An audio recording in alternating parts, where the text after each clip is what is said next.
ഇത് ഞങ്ങൾക്ക് പഞ്ചായത്തിൽ നിന്ന് കിട്ടിയൊരു ബക്കറ്റാണ്, മുക്കശ്ശി ബക്കറ്റ്, വേസ്റ്റ് ഇടുന്ന ബക്കറ്റാണ്.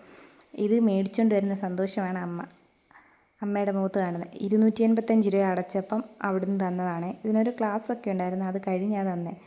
ഇതുപോലെ 2 ബക്കറ്റാണ്. ആ ബക്കറ്റിനകത്ത് കുറച്ച് വേസ്റ്റ് ഇട്ടിട്ട് അതിൻ്റെ മണ്ടയ്ക്ക് ഇത് പൊടിയാൻ വേണ്ടി ഇടാൻ ഒരു പൊടിയുണ്ട്. അതുകൊണ്ട് ഇതുപോലെ ഓരോ കിലോ വെച്ച് 6 പാക്കറ്റ് ഉണ്ടായിരുന്നു.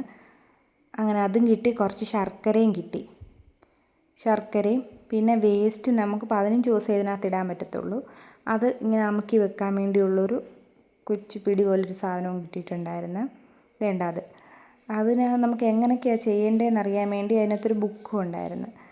ഇത് ഇടുന്നതെന്ന് വെച്ചാൽ അതിനകത്ത് പച്ചക്കറി വേസ്റ്റ്, അല്ലാതെ ഫുഡിൻ്റെ വേസ്റ്റ്, മീനിൻ്റെ ഉള്ള വേസ്റ്റ്, അങ്ങനെയുള്ള എല്ലാ സാധനവും ഇടാം. ലിക്വിഡ് രൂപത്തിലുള്ളത് സാമ്പാർ, രസം അങ്ങനെയൊക്കെ ഉള്ളത് ഇടാൻ പറ്റത്തില്ല. ഇതായിരുന്നു 2 ബക്കറ്റ്. 2000 രൂപയുടെ സാധനമാണ്. നമുക്ക് പഞ്ചായത്ത് വക 250 രൂപയ്ക്ക് കിട്ടി. ആദ്യമേ അതിനകത്ത് ശർക്കര ഇടണേ. അത് കഴിഞ്ഞ് അതിനൊരു അടപ്പുണ്ട്. ആ അടപ്പ് കൊണ്ടുവന്ന് അടയ്ക്കണം. അതിൻ്റെ മണ്ടയ്ക്ക് ഒരു പത്രത്തിൻ്റെ പേപ്പർ ഇടണം. അത് കഴിഞ്ഞ് അതിനകത്ത് നമ്മൾ വേസ്റ്റ് ഇടുന്നത്. പൊടിയും കൂടെ കുറച്ച് ഇടുന്നുണ്ട്. ആ പൊടിയും കൂടി ഇട്ട് കഴിഞ്ഞ് അതിനകത്ത് നമ്മൾ വേസ്റ്റ് ഇടുന്നത്. അങ്ങനെ 15 ദിവസം വേസ്റ്റ് ഇട്ടിട്ട് നമ്മൾ അടച്ച് വെക്കണം. അടച്ച് വെച്ച് 10 ദിവസം കഴിഞ്ഞ് തുറന്ന് നോക്കണം. എന്നിട്ട് അതിനെ നമ്മൾ ചകിരിച്ചോറോ മണ്ണോ ആയിട്ട് ചേർത്ത് പിന്നെയും 10 ദിവസം അടച്ച് വെച്ച് കഴിഞ്ഞ് ഇത് പൊടി കറുത്ത വളം പോലായിരിക്കും. അതെടുത്ത് നമുക്ക് ചെടിക്കും കൃഷിക്കും ഒക്കെ ഉപയോഗിക്കാം എന്നാണ് അവർ പറയുന്നത്. എന്തായാലും ആദ്യമായിട്ട് കിട്ടിയതാണ്.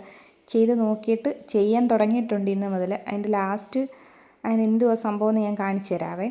ഇങ്ങനെ ഇട്ട് അമ്മയുടെ ആ പൊടിയും കൂടെ ഇട്ട് അടച്ച് വെക്കുക. അങ്ങനെ 15 ദിവസം കഴിഞ്ഞ് ഈ ബക്കറ്റ് മാറ്റിയിട്ട് അടുത്ത ബക്കറ്റും വെക്കണം. അങ്ങനെ അടച്ച് സൂക്ഷിച്ച് വെച്ചിട്ടുണ്ട്. എല്ലാ ദിവസവും തുറന്ന് വേസ്റ്റ് നമ്മൾ അതാത് ഇടണം. ഇത്രയേ ഉള്ളൂ guys. Bye. Like, share, comment.